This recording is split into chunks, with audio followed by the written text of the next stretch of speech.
A family guy and a talented athlete. That's how loved ones remember Desmond Laduke, the man who was shot and killed by Nicholasville police on Saturday.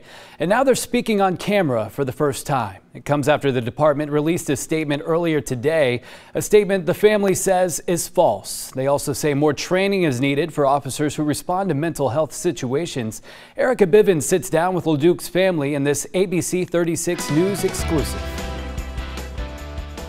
I wish that I'd never called the police. I wish that I would have just called him first until I could get there.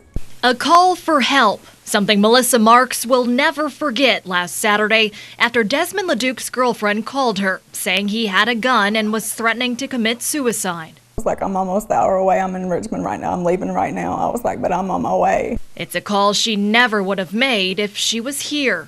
Then they were outside pointing the guns and stuff at him. By that time, I'd got there, and he said he didn't want to talk to anybody else but me. Laduke's aunt, Marks, also had custody of him after his mother passed away and thought of him like a son.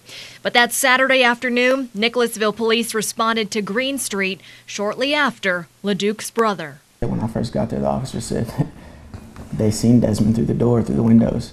And they were like, hey man, can we talk to you? And he just waved by. He wouldn't say nothing to him.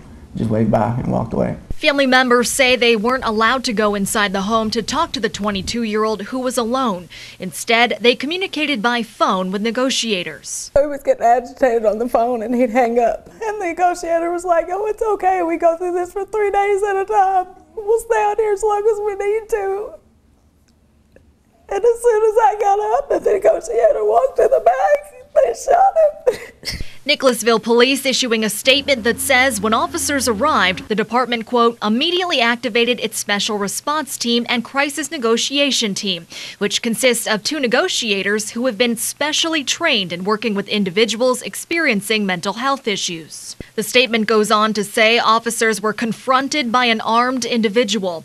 The crisis team promptly began negotiations. Unfortunately, after more than 2 hours, the situation deteriorated and resulted in the loss of life. The family reading the full statement for the first time during our interview. Kind of hard to be confronted by somebody that you're not even around. It stayed in the house. Mark says Laduke was shot through the window. The family still trying to understand those final moments and what caused police to shoot. It's a dangerous job. I have much respect for the police. But in this situation, you were here to help somebody. While Kentucky State Police continues its investigation, Marks waits for an answer. I don't want the next mom to have to watch her baby get shot and die and drug out of my house because she called for help. In Nicholasville, Erica Bivens, ABC 36 News.